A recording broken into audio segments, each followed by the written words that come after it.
Días, amada Iglesia del Señor, que nos siga bendiciendo. Amén, gloria a Dios. Libro de Segunda de Pedro, capítulo 2, versículos del 4 al 10, pero el versículo 10 solamente la primera parte, o sea, la letra A.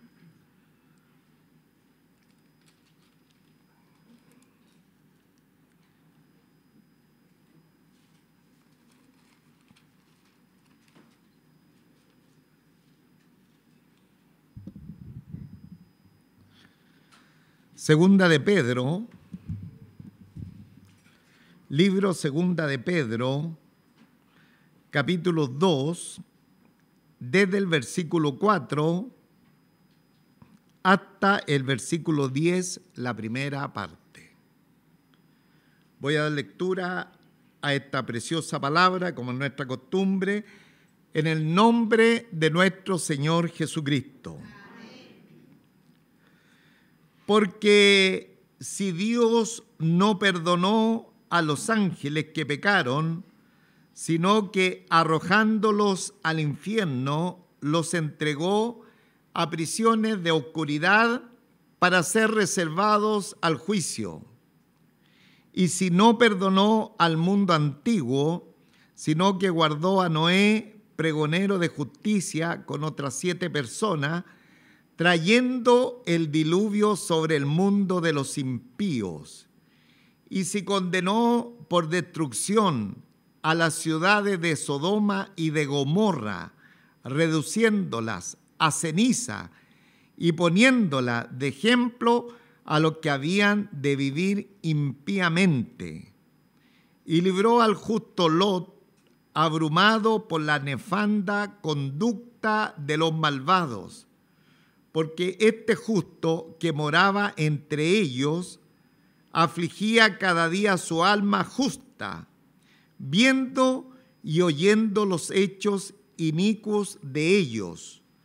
Sabe el Señor librar de tentación a los piadosos y reservar a los injustos para ser castigados en el día del juicio, y mayormente a aquellos que siguiendo la carne andan en concupiscencia e inmundicia y desprecian el señorío.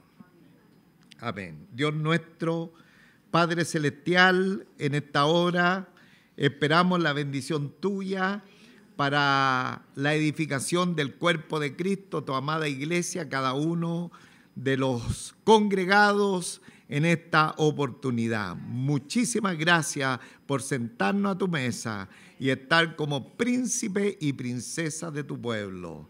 Rogamos su bendición sobre la iglesia, los niños, sobre nuestras vidas, en el nombre de Jesucristo nuestro Salvador. Amén.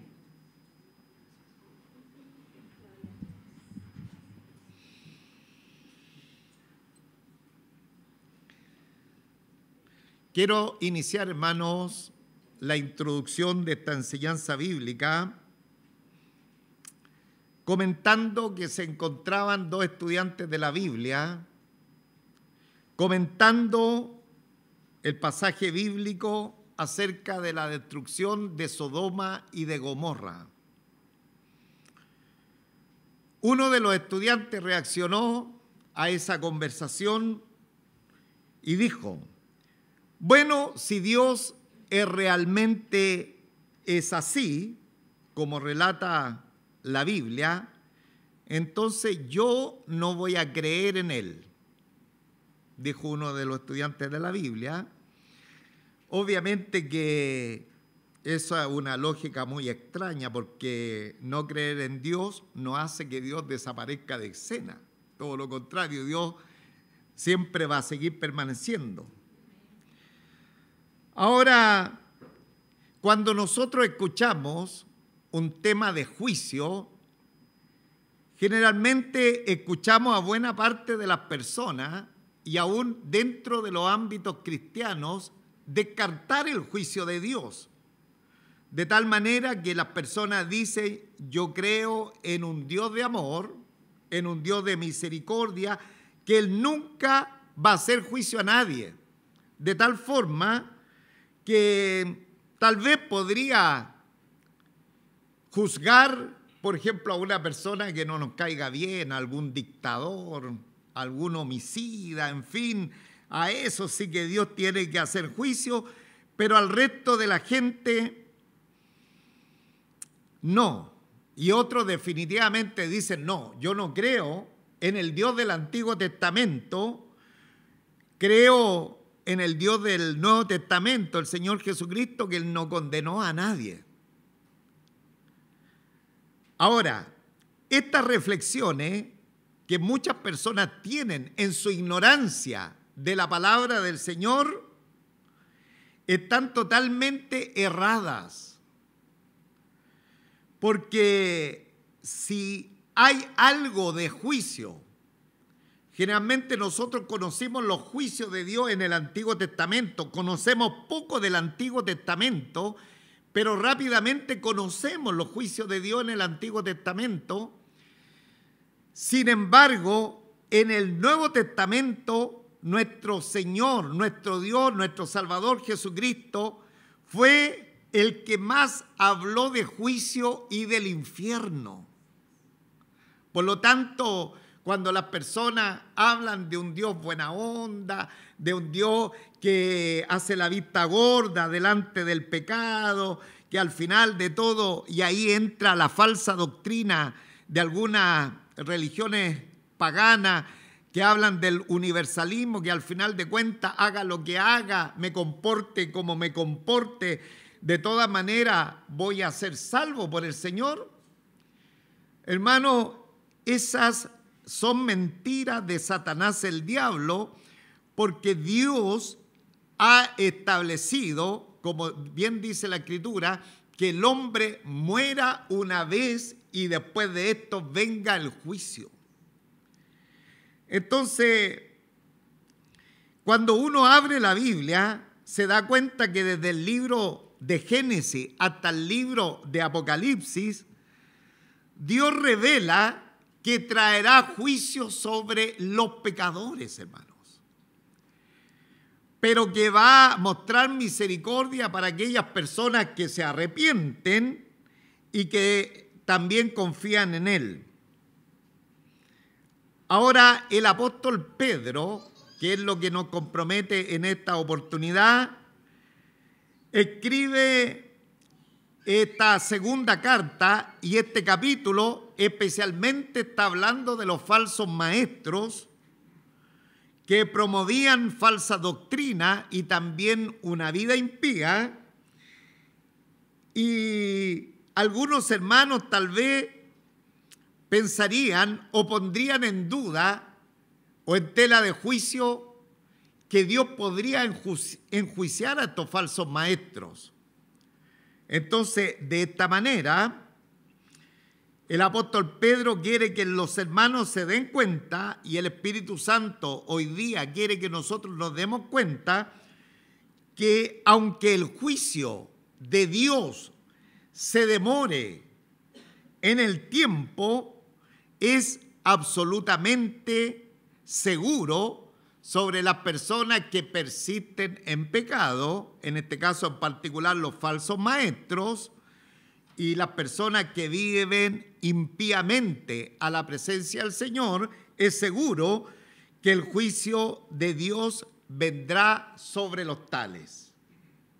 Y para demostrarlo, a través de la Escritura, utiliza 3 ejemplos históricos de juicio, que están muy claritos aquí en la palabra del Señor, como también coloca 2 ejemplos de cómo el Señor rescata a los suyos en medio de su juicio que Él derrama, y ese rescate lo hace también para animarnos. Nosotros lo vamos a ver ahí en la persona de Lot y en la persona de Noé, porque ellos experimentaron el juicio de Dios, pero cómo Dios se manifestó a favor de ellos, es un estímulo que Dios rescatará a la gente piadosa del juicio. Entonces,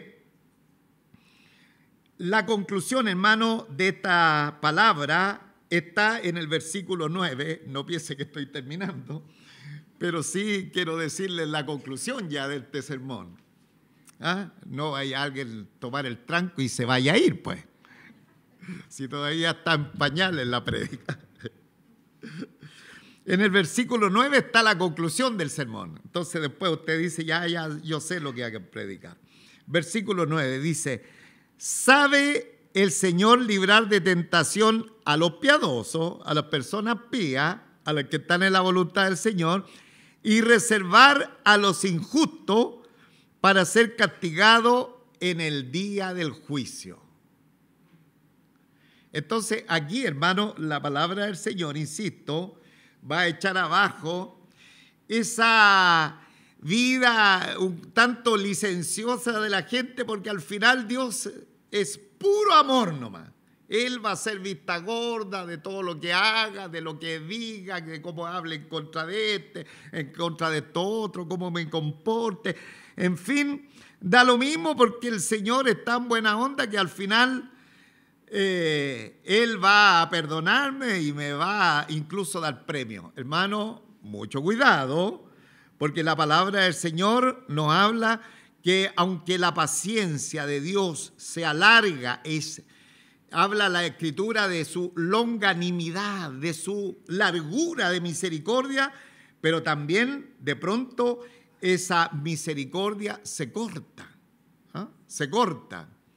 Y nosotros hablamos la vez pasada que como mucha gente en la Santa Cena iba a la Santa Cena y hacía cualquier cosa menos observar y recordar, memorizar lo que Cristo había hecho, y la misma Escritura decía que producto de eso la gente se estaba enfermando y se estaba muriendo.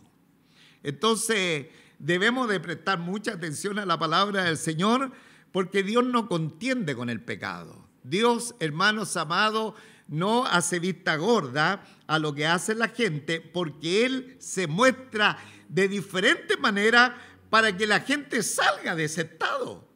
De hecho, no solamente a través de la predicación, sino a través de todos los elementos de la naturaleza. Y ahí recordamos el texto dicho muchas veces de este lugar, que los cielos cuentan la gloria de Dios y el firmamento anuncia la obra de sus manos. Simplemente mirar la naturaleza es quedar abismado de la presencia del Señor.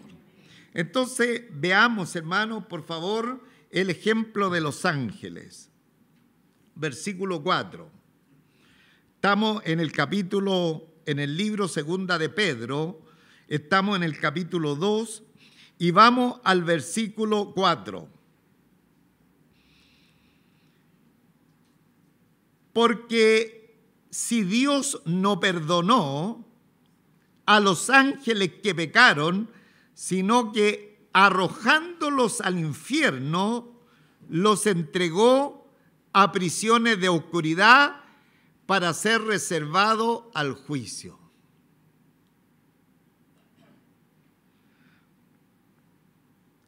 Qué tremendo, hermano, porque aquí lo primero que nosotros notamos, porque si Dios no perdonó a los ángeles que pecaron, se nos muestra la condición de pecadores de una parte de la creación de los ángeles.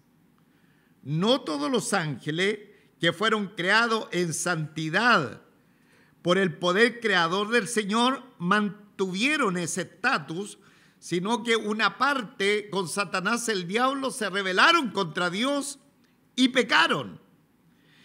Y la Escritura dice que Dios no perdonó a los ángeles que pecaron. Ahora, nosotros sabemos la sentencia condenatoria de Dios contra estos ángeles, inducidos por Lucifer, que siguieron en su rebelión contra Dios. Ahora, para ellos no hay salvación. Para los ángeles que cayeron no hay provisión de salvación, sino que le espera la condenación eterna en el lago de fuego. Pero hay algo bien particular que nos debe llamar la atención, hermano, en el texto bíblico, que dice, sino que arrojándolos al infierno, los entregó a prisiones de oscuridad para ser reservado al juicio. Y esto tiene que llamarnos mucho la atención, porque hay ángeles que están en el infierno, en prisiones de oscuridad. Ahora, hermanos, muchos de los ángeles no están en prisiones de oscuridad ni están en el infierno. De los ángeles caídos, me estoy refiriendo en este momento a los demonios. ¿Lo sabe usted? Amén.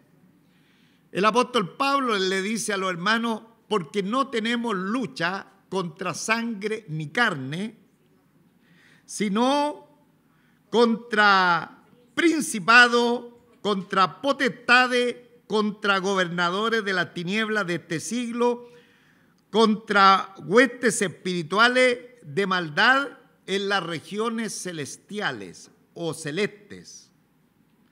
Entonces, tenemos una gran agrupación de ángeles que no están en el infierno y que no están en este lugar de oscuridad, de prisiones de oscuridad. Son los mismos ángeles caídos, pero estos ángeles quedaron, voy a usar una palabra para que la entendamos, quedaron revoloteando en nuestra esfera natural y ellos están molestando a la iglesia del Señor y especialmente a cada uno de nosotros los creyentes, hermanos. Y ahí el apóstol dice, no tenemos lucha contra sangre y carne, sino contra estas huestes espirituales de maldad en las regiones celestes. El adalid de ellos, el capitán, el comandante general de todos los ángeles, Satanás el diablo, tampoco está en el infierno ni en las prisiones de oscuridad. ¿Dónde está Satanás el diablo? Ahora, ¿dónde? Anda, diga conmigo, anda en derredor nuestro, buscando a quien devorar. Amén. Amén. Entonces, hermanos amados, el texto bíblico es bastante decidor que hay una especie de ángeles que su pecado, que la Biblia no dice, hermanos, cuál fue el pecado de ellos, fue tan grave su pecado que fueron confinados rápidamente al infierno y a las prisiones de oscuridad. A las prisiones de oscuridad. Ahora, ¿qué pecado cometieron? La Biblia no lo especifica, pero al leer el texto bíblico, el libro de Judas dice que esos ángeles abandonaron su propia morada y a este tipo de ángeles se le conoce en el Antiguo Testamento, hermano, toda vez que en el Antiguo Testamento sale la palabra Hijo de Dios, toda vez cuando dice Hijo de Dios, este título se refiere a ángeles, a los ángeles. Y dice la palabra del Señor, sobre todo en el libro de Génesis, que estos hijos de Dios se llegaron a las hijas de los hombres. O sea, tomaron compostura humana. Alguien puede decir, no creo, pastor, los ángeles son espíritus, ¿qué me viene con cuento? Oiga, pero en el Antiguo Testamento vemos mucha materialización de los ángeles. Los ángeles tomaban cuerpo humano y la Biblia, ¿cuántos creen que la Biblia dice la verdad? Sí. La Biblia dice la verdad. Y dice que estos hijos de Dios, capítulo 6 de Génesis, después en la casa, anótelo por ahí, a ver y compruebe lo que le estoy diciendo. Hermano, se llegaron a las hijas de los hombres y procrearon hijos. y hubo una descendencia totalmente al margen de Dios, una descendencia que la Biblia la nombra como los gigantes. Tal vez eran gigantes en porte, pero más bien he denominado, a lo mejor estoy equivocado, pero así una vez que alguien me hizo esta pregunta, yo le dije que eran más que gigantes físicos que podrían haber sido, eran gigantes en maldad. De tal manera que cuando Dios ve la raza humana, dice que Él se arrepintió de haber creado al hombre. Y de esa manera, Dios decide exterminar la raza humana, hermano. Ahora, estamos tratando de dilucidar qué pecado cometieron estos ángeles que fueron arrojados al infierno y que Dios los entregó a prisiones de oscuridad. Entonces, tal vez la luz que nos da Génesis capítulo 6 podría ser que esto quisieron desviar el propósito que a través de la descendencia pía viniera el Salvador del mundo. Es muy probable, hermano. Entonces, aquí aparecen como encarcelados, arrojados al infierno, este tipo de ángeles. Nosotros tenemos problemas con otra tremenda cantidad de ángeles, pero que no están aún en el infierno y que no están en prisiones y que están molestando sistemáticamente a la iglesia con Satanás a la cabeza, pero que ellos están vencidos porque el Señor los venció en la cruz del Calvario y nosotros se nos manda a resistirlos a ellos firmes en la fe.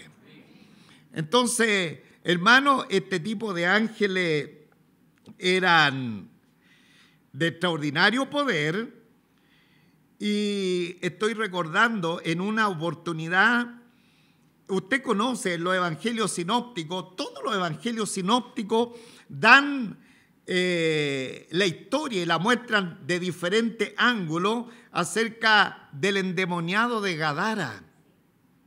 Y este endemoniado de Gadara tenía una serie de cosas porque estaba poseído por una legión de demonios. Y cuando vino el Señor y ellos sabían que iban a ser expulsados los demonios, ¿sabe lo único que decían estos ángeles, estos demonios que poseían el cuerpo de esa persona? No nos mandes a las prisiones. Por último, ayunato de cerdo, queremos irnos, queremos seguir acá en este ambiente, seguir molestando a la gente, pero no queremos ir a ese lugar. Entonces, hermano, estos demonios grandes, poderosos, están en el infierno, en prisiones de oscuridad para ser reservados para el juicio. Y hoy día en la mañana estuve leyendo también la sexta trompeta en el libro de Apocalipsis y ese juicio, hermano, son del abismo. En el tiempo de la gran tribulación son soltados 3 poderosos ángeles que están en las prisiones. ¿Y saben lo que provocan esos 3 poderosos ángeles que salen de las prisiones en el tiempo de la tribulación? La muerte de la tercera parte de la población de la tierra, hermanos. Insisto, ¿cuántos saben que estoy hablando la palabra del Señor?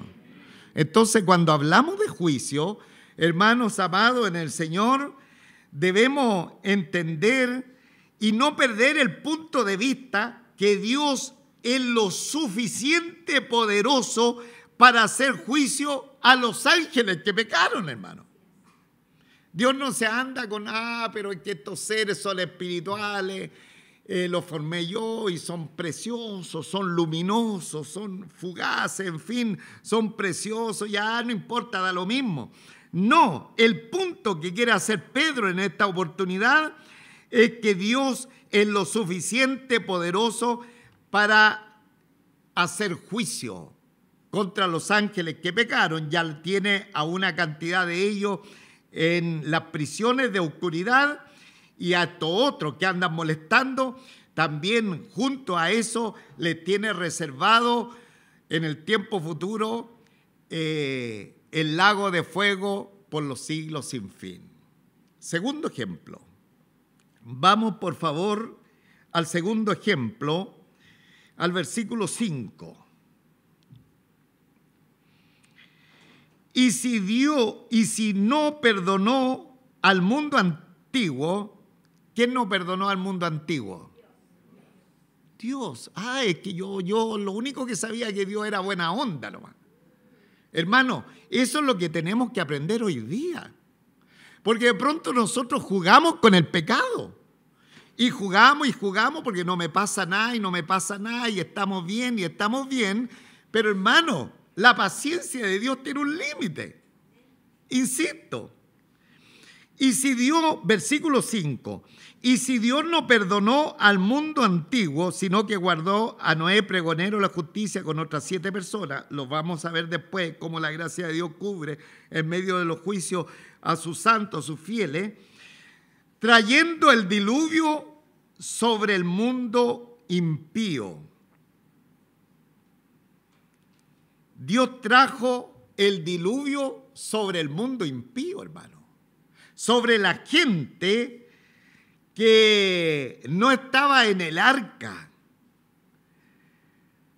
Y esta historia nos quiere advertir que viene un día del juicio sobre el mundo cuando los impíos no escaparán. El diluvio universal es una advertencia para el mundo del juicio que viene para el mundo, y donde así como esta gente por no estar en el arca no escaparon y sufrieron el juicio de Dios, de la misma manera, quien no esté en Cristo, viviendo en Cristo, en comunión con Él, va a sufrir el juicio de Dios. Les leo segunda de Pedro, capítulo 3, versículos 6 al 10, en alguna par de semanas o más estaremos ahí. Dice: por lo cual el mundo de entonces pereció anegado en agua. Ahí está diciéndonos qué pasó en el tema del diluvio universal y lo que va a pasar ahora en el juicio de Dios que viene, hermano. Pero los cielos y la tierra que existen now,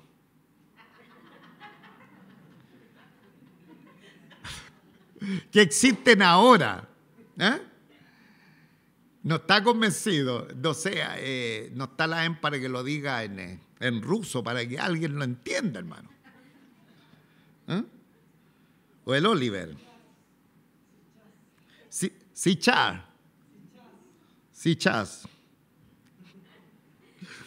Hermano, por lo cual el mundo entonces pareció anegado en agua. Diga conmigo, pero los cielos y la tierra que existen ahora, lo que nosotros conocemos, están reservados, sigo leyendo yo, están reservados por la misma palabra, la palabra de juicio que destruyó en el diluvio universal, por la misma palabra, la palabra que no miente, la palabra que se cumple, que es la palabra de Dios, están guardados para el fuego en el día del juicio y de la perdición de los hombres impíos. Y dice el versículo 10, pero el día del Señor vendrá como ladrón en la noche, en el cual los cielos pasarán con gran estruendo y los elementos ardiendo serán deshechos y la tierra y las obras que en ella hay serán quemadas. Ese será el fin. Esa será la justicia de Dios sobre un mundo pecador, hermano. Dios colocó un arco iris en el cielo para decir nunca más el mundo se va a terminar por una inundación que cubra la tierra, pero el juicio de Dios va a venir sobre la tierra, los cielos y la tierra que existen ahora será destruido por el fuego.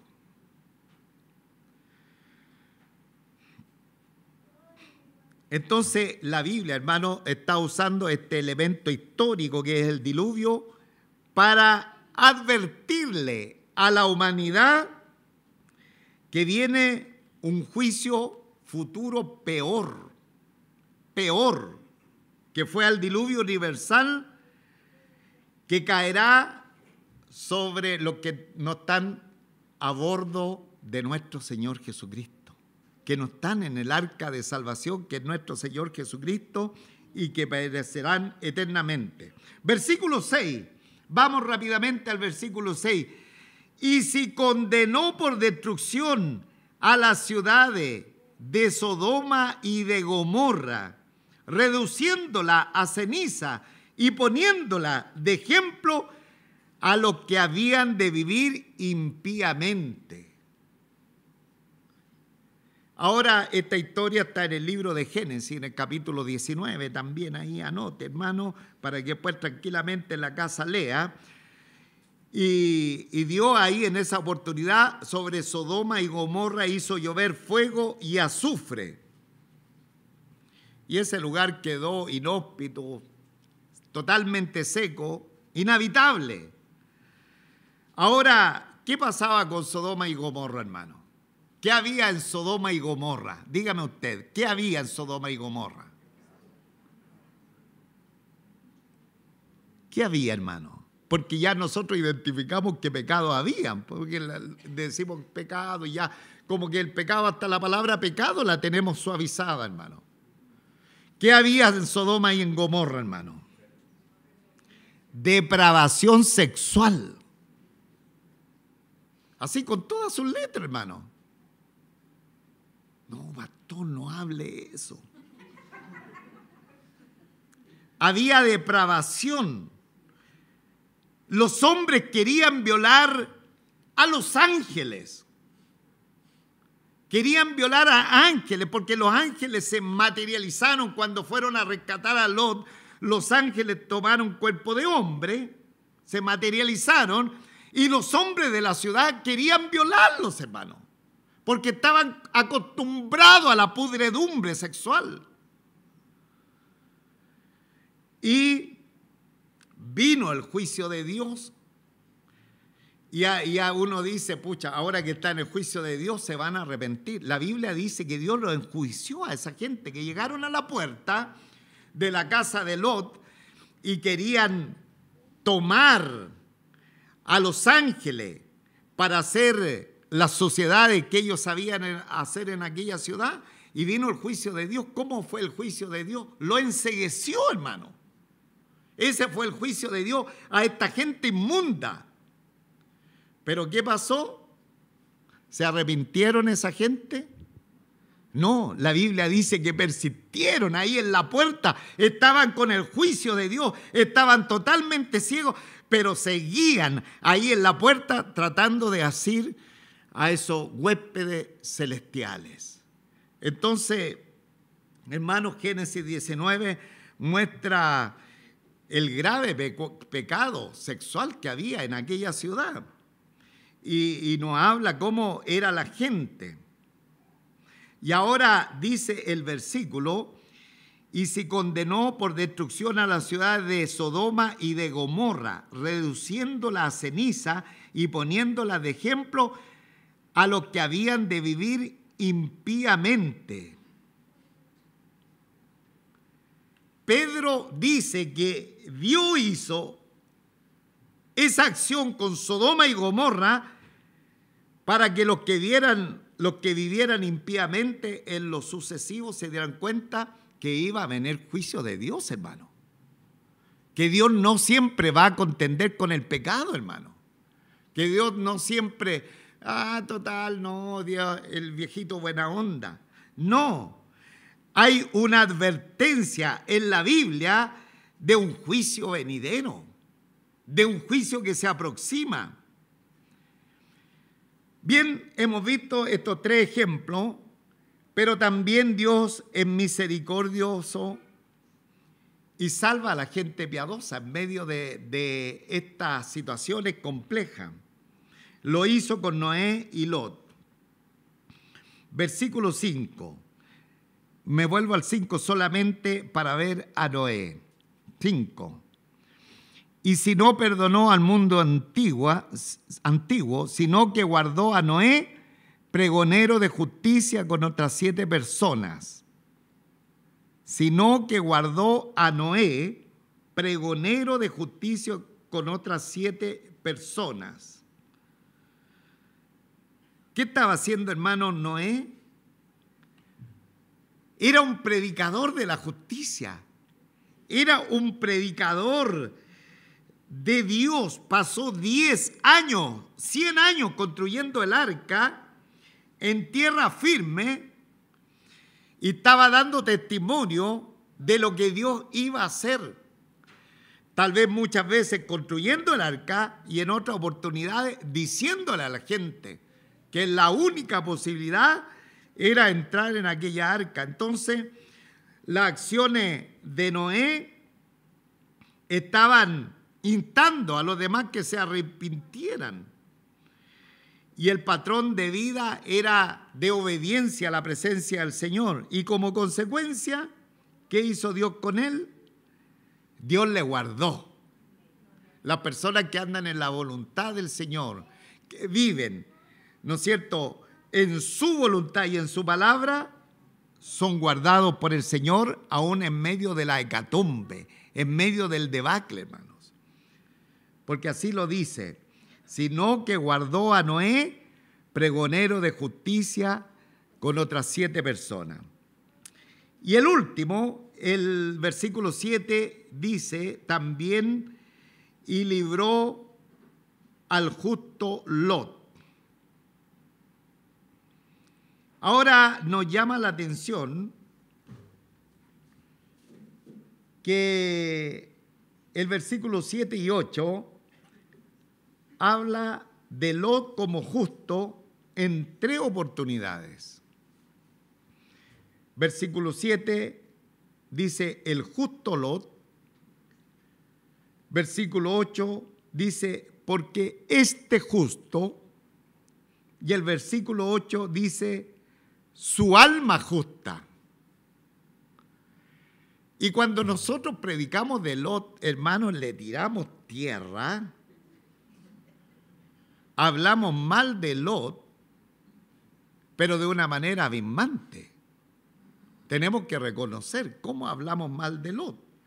Y claro, porque Lot era igual que nosotros, tenía algunas fallas garrafales, pero la Biblia dice 3 veces que era justo. Pero nosotros decimos Lot no era justo, era medio mundano.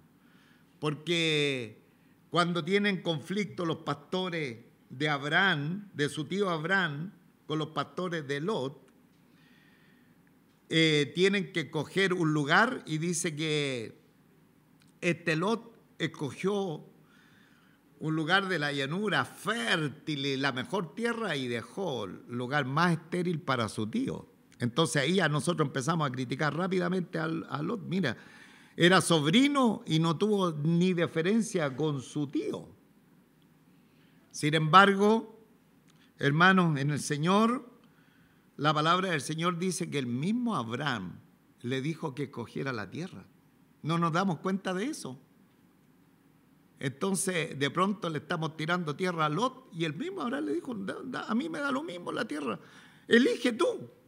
Entonces, hacemos una crítica de pronto infundada. Ahora, no le estamos prestando ropa a Lot, pero debemos reconocer que la Biblia dice que él era justo. Ahora, él cometió graves pecados, claro, hermano, claro. También se le acusa a Lot de ser pecador, porque para librar a los visitantes, él salió a la puerta a ofrecer sus hijas. ¿Ah? Usted conoce la historia de memoria, y eso también está en Génesis 19. Sin duda, era una gran debilidad que él tuvo, pero no debemos recordar la tremenda responsabilidad de lo que significaba hospedar en aquel tiempo. Y hospedar en aquel tiempo, el entorno social hacía que el hospedador tuviera que asegurar la vida de sus hospedados, de cualquier manera. Y eran los ángeles del Señor. Entonces, la manera de salvar esa situación es que él salió a ofrecer a sus hijas. Él encontró la única salida para eso. También algunos hablamos en contra de Lot, decimos que era un hombre falto de fe, porque demoraba su salida cuando Dios iba a destruir la ciudad. Pero hermano, hasta los discípulos que caminaron todos los días con el Señor les dijo hombre de poca fe. Y así, y la máxima acusación que nosotros le decimos a Lot, que fue tan inmoral que tuvo relaciones íntimas con sus hijas.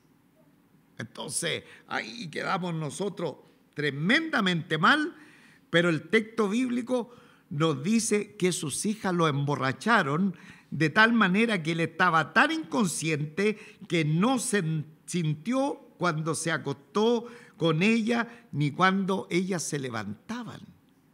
Insisto, hermano, no estamos colocando defensa en la vida de Lot, pero él era pecador como todas las personas que tienen la imputación del pecado. Pero la Biblia dice que él era justo. ¿Y en qué era justo? Entonces, ¿en qué era justo, hermano? Versículo 7.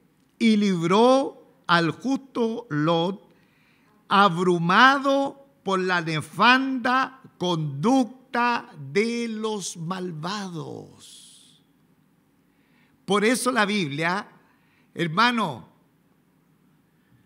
reconoce a Lot como una persona justa, porque él estaba abrumado por la nefanda conducta de los malvados. Toda la iglesia, abrumado por la nefanda conducta de los malvados. Y el versículo 7, que es un paréntesis para complementar, dice, y libró, el 8, porque este justo que moraba entre ellos afligía cada día su alma justa, viendo y oyendo los hechos inicuos de ellos. ¿Por qué Dios reconoce que Lot era justo? Porque él sentía un dolor, hermano. Porque él se sentía mal, él estaba compungido por la perversión moral, por la actitud de pecado de la gente. Por eso Dios dice que él es un hombre justo. Y sabe, el odio hacia el pecado es prueba de que una persona es verdaderamente un creyente. El odio hacia el pecado. La pregunta, ¿qué nos pasa a nosotros si empezamos a ver el Festival de Viña? Ya pasó.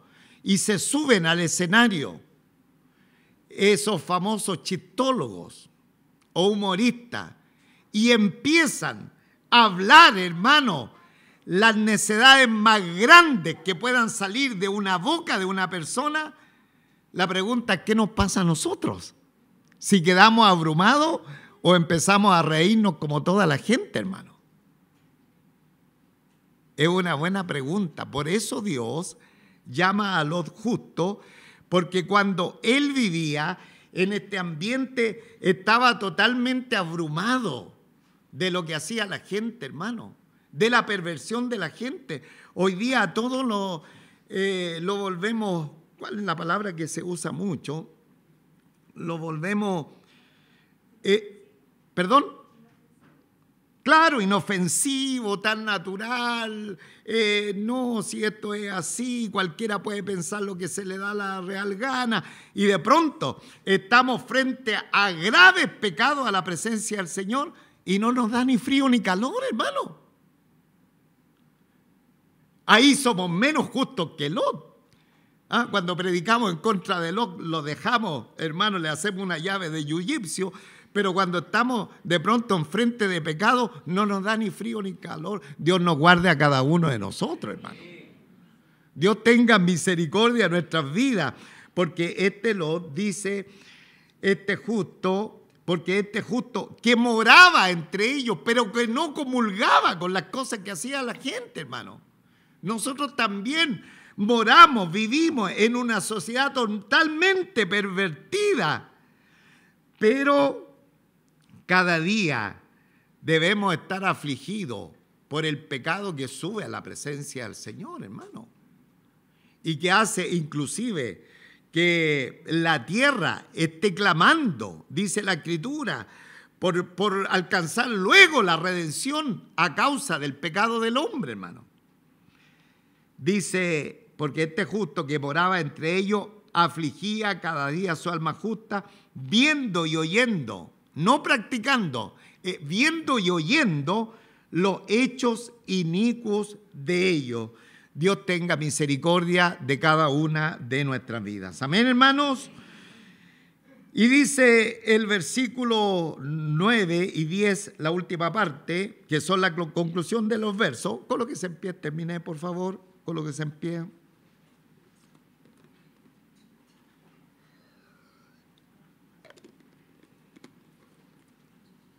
Versículos 9 y 10. Dice, ¿sabe el Señor librar de tentación a los piadosos y reservar a los justos para ser castigados en el día del juicio?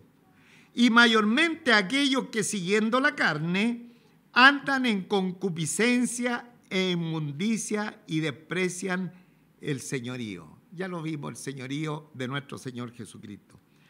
¿Sabe el Señor librar de tentación a los piadosos? O sea, los piadosos no somos inmunes a la tentación, hermano.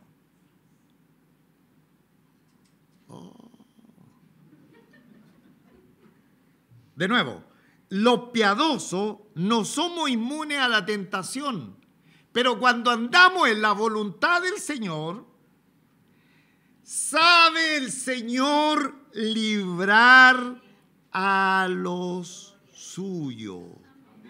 A los piadosos, hermanos. ¿Cuándo los libra? Cuando las personas andan en la voluntad del Señor. Noé andaba en la voluntad del Señor, Lot andaba en la voluntad del Señor. Hubo un gran cataclismo, un gran desastre, pero el Señor sabe librar. Los falsos profetas, hermano, recapitulemos un poquito. Los falsos profetas, una de las mentiras que decían, que no había segunda venida. El capítulo 3 de segunda de Pedro habla harto de la segunda venida del Señor.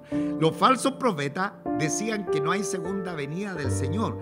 Y al decir que no hay segunda venida del Señor, estaban simplemente diciendo no hay juicio de Dios, no va a pasar nada. Pero si el Señor va a venir a buscarnos para librarnos del juicio venidero, hermano. Él va a venir a buscarnos, Él va a venir a tomarnos para librarnos del juicio venidero. Imaginémonos en la gran tribulación, cuando salgan del abismo esos 3 demonios, hermano, que van a matar la tercera parte de la población mundial, hermano. ¿Y cuándo va a hacer eso, pastor? Estamos a las puertas de la venida del Señor, del arrebatamiento de la iglesia, del traslado de la iglesia. Y Dios nos está diciendo, oye, cuidado, pueden venir situaciones de juicio, pero si ustedes andan en mi voluntad, yo sé lo que debo hacer. Sabe el Señor librar de la tentación a los piadosos. La tentación puede venir, pero el Señor sabe librar de tentación a los piadosos, e insiste el texto bíblico, y reservar a los injustos para ser castigados en el día del juicio. Entonces la encomienda sigue fuerte para nosotros. Estamos predicando el Evangelio de nuestro Señor Jesucristo a nuestros familiares, nuestros amigos, nuestros conocidos, nuestros colegas, porque a ellos les espera un tremendo juicio, hermano. Un tremendo juicio que Dios ha establecido y que será peor que el diluvio universal, que será peor que el castigo a Sodoma y a Gomorra. Y por eso la encomienda cada día: predica el Evangelio, insta a tiempo, fuera de tiempo, redarguye. afronta. Muestra tu testimonio a los demás que eres un hombre fiel, que eres un hombre santo, que hay santidad en tu vida, que hay santidad en mi vida. Esa es la encomienda que nos da el Señor, porque los tiempos son malos. Vivimos en una sociedad, hermano, que está caminando patitas para arriba. Hermano, y no sé por qué Dios está reteniendo tanto el juicio sobre esta sociedad. Bueno, aún está su amada iglesia sobre la tierra, pero de pronto Él la va a tomar, hermano, y los eventos escatológicos se van a suceder uno tras otro, hermano. Va a ser impresionante cómo se van a desencadenar primeramente la tribulación, los 3 primeros años y medio, y después los 3 últimos años y medio, 3 años y medio finales, la gran tribulación. Se van a desencadenar cada uno de los eventos, uno tras otro, pero rapidito va a empezar a suceder. En el intertanto, el Señor está alargando, ¿no es cierto? Tal como cuando era niño alargaba el volantín y se iba lejos y le daba hilo. De pronto así lo está haciendo el Señor, pero de pronto Él también pega la recogida. Entonces, el Dios de la Biblia, del Antiguo Testamento, es el mismo Dios del Nuevo, hermano. No se confíe. No, Él me va a perdonar todo. Yo vivo. No me diga nada. Si yo soy grande, soy inteligente. Hermano, le digo lo que dice la palabra del Señor. Cada uno somos responsables de reaccionar a la palabra de Dios. Padre nuestro, Padre celestial, con cuánta gratitud te adoramos, te bendecimos en esta hora, porque tú eres un Dios que siempre nos muestra, Señor, la realidad. Tú siempre, Señor, no nos escondes nada, y vienes, Señor, a través de la palabra tan clara, tan transparente, para decirnos las cosas que suceden. Y aquí nos habla que el pecado tiene justicia, tiene consecuencia. De pronto abusamos porque tu longanimidad, tu largura de misericordia se ha extendido por un tiempo, pero sabemos que de pronto esa longanimidad se acaba, se termina. Dios mío, Padre nuestro, podrían venir juicios sobre la tierra donde tu iglesia y algunos creyentes estemos involucrados, pero qué preciosa palabra. Sabe el Señor librar de tentación a los piadosos. Lo hiciste con Noé, lo hiciste con Lot, y también puedes hacerlo con tus hijos si de pronto están en medio de un juicio que venga sobre la tierra a causa del pecado. Pero sabemos que hay un juicio tremendo, que los juicios sobre Sodoma y Gomorra, que la destrucción a causa del diluvio universal no fueron nada, absolutamente nada, con el juicio que Dios tiene determinado sobre la raza humana que no ha querido entrar al arca de la salvación, que es Jesucristo el Señor. Dios nuestro, Padre Santo, que cada uno seamos sal y luz en medio de un mundo en tinieblas, de tal manera que estemos mirando a aquellos que están listos para caer en el abismo e ir a ese juicio tan tremendo que Dios tiene establecido. Y es la razón que Pedro hablaba tan fuertemente y dejaba estos claros ejemplos para decirle a los hermanos: estos falsos maestros van a ser enjuiciados. Estos mentirosos que están ahí en el metro, que están diciendo tanta mentira y la hacen en el nombre de Dios, serán enjuiciados si no se arrepienten. Esos que andan golpeando las puertas de la casa, trayendo unos folletos medio raros, serán enjuiciados. Y toda gente que desvíe el mensaje escritural será enjuiciado. Eso es lo que Pedro quería decirle a los hermanos en antaño, y tu Espíritu Santo también nos dice a nosotros que cada día amemos más tu palabra, que cada día en la sencillez de la revelación preciosa tuya podamos vivir tu palabra, ya no vivo yo, sino que Cristo viva en nuestros corazones. Gracias, Padre, bendícenos en esta hora. Y como siempre te rogamos, si alguien está congregado con nosotros en esta hora y aún no tiene a Jesucristo como el Señor de su vida, tal vez cree en Él, cree en su muerte, en su sepultura, en su resurrección, pero no lo tiene como Señor de su vida, tal como los falsos maestros, no es cristiano. Señor, que pueda verdaderamente tener a Jesucristo como el Señor de su vida y creer fielmente en la persona del Salvador para que Él sea el amo de su vida. Hazlo una vez más en medio de nosotros. Haz el milagro más grande que puedes hacer en este culto, que un alma o más de un alma se salven para tu gloria.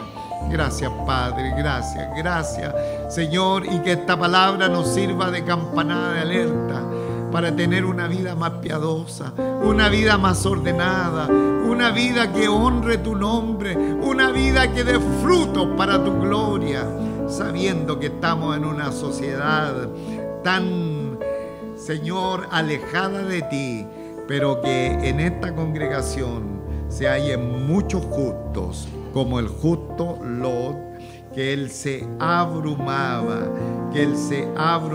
se afligía cada día viendo los hechos inicuos de las personas. Levanta muchos Lot en esta iglesia, Señor. Muchos Lot, muchos justos, abrumados, que estemos abrumados por la nefanda conducta de los malvados. Gracias, Padre, gracias por tu palabra. Bendícela en nuestros corazones para tu gloria, por Jesucristo nuestro bendito y eterno Salvador.